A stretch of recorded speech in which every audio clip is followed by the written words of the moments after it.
முதல் வாசகம். தீயவரின் சாவையா நான் விரும்புகின்றேன். அவர்கள் தம் வழியினின்று திரும்பி வாழ வேண்டும் என்பதன்றோ என் விருப்பம். இறைவாக்கினர் எசேக்கியேல் நூலிலிருந்து வாசகம். அதிகாரம் 18, இறைவசனங்கள் 21 முதல் 28 முடிய. ஆண்டவர் கூறுவது: தீயவரோ தாம் செய்த பாவங்கள் அனைத்தையும் விட்டு மனம் மாறி என் நியமங்கள் அனைத்தையும் கைக்கொண்டு நீதியையும் நேர்மையும் கடைப்பிடித்தால் அவர்கள் வாழ்வது உறுதி, அவர்கள் சாகார். அவர்கள் இழைத்த தவறுகள் அனைத்தும் அவர்களுக்கு எதிராக நினைக்கப்பட மாட்டா. அவர்கள் கடைப்பிடித்த நேர்மையின் பொருட்டு அவர்கள் வாழ்வர். உண்மையில் பொல்லாரின் சாவையா நான் விரும்புகின்றேன். அவர்கள் தம் வழிகளினின்று திரும்பி வாழ வேண்டும் என்பதென்றோ என் விருப்பம் என்கிறார் தலைவராகிய ஆண்டவர்.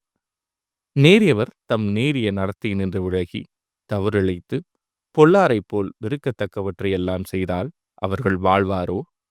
அவர்கள் கடைப்பிடித்த நேர்மையானது என்றும் நினைக்கப்பட மாட்டாது. அவர்கள் இழைத்த துரோகத்தின் பொருட்டும் செய்த பாவத்தின் பொருட்டும் அவர்கள் சாவர். ஆயினும் தலைவரின் வழி செம்மையானதாக இல்லை என்று நீங்கள் சொல்கிறீர்கள். இஸ்ரேல் வீட்டாரே, கேளுங்கள். என் வழியா நேர்மையற்றது? உங்கள் வழிகள் அன்றோ நேர்மையற்றவை. நேரியவர் தம் நேரிய நடத்தையினின்று விலகி தவறிழைத்தால் அவர்கள் தாம் இழைத்த தவறின் பொருட்டு சாவர். பொல்லார் தாம் செய்த பொல்லாப்பினின்று விலகி நீதியையும் நேர்மையும் கடைப்பிடித்தால் தம் உயிரை அவர்கள் காத்துக்கொள்வர். அவர்கள் உண்மையை கண்டுணர்ந்து தாம் செய்த குற்றங்கள் அனைத்தினின்றும் விலகிவிட்டால் அவர்கள் வாழ்வது உறுதி, அவர்கள் சாக மாட்டார். இது ஆண்டவரின் அருள்வாக்கு. இறைவா, உமக்கு நன்றி. பதிலுரை பாடல். நீர் எம் குற்றங்களை மனதில் கொண்டிருந்தால் யார்தான் நிலைத்து நிற்க முடியும்? ஆண்டவரே, ஆழ்ந்த துயரத்தில் இருக்கும் நான் உம்மை நோக்கி மன்றாடுகின்றேன். ஆண்டவரே, என் மன்றாட்டுக்கு செவி சாய்த்தருளும். என் விண்ணப்ப குரலை உம்முடைய செவிகள் கவனத்துடன் கேட்கட்டும்.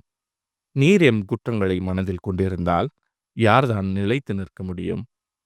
ஆண்டவரே, நீர் எம் குற்றங்களை மனதில் கொண்டிருந்தால் யார்தான் நிலைத்து நிற்க முடியும்? நீரோ மன்னிப்பு அளிப்பவர், மனிதரும் உமக்கு அஞ்சி நடப்பர். நீர் எம் குற்றங்களை மனதில் கொண்டிருந்தால் யார்தான் நிலைத்து நிற்க முடியும்? ஆண்டவருக்காக அவளுடன் நான் காத்திருக்கின்றேன். என் நெஞ்சம் காத்திருக்கின்றது. அவரது சொற்களுக்காக ஆவலுடன் காத்திருக்கின்றேன். விடியலுக்காய் காத்திருக்கும் காவலரை விட என் நெஞ்சம் என் தலைவருக்காய் ஆவலுடன் காத்திருக்கின்றது. நீர் எம் குற்றங்களை மனதில் கொண்டிருந்தால் யார்தான் நிலைத்து நிற்க முடியும்?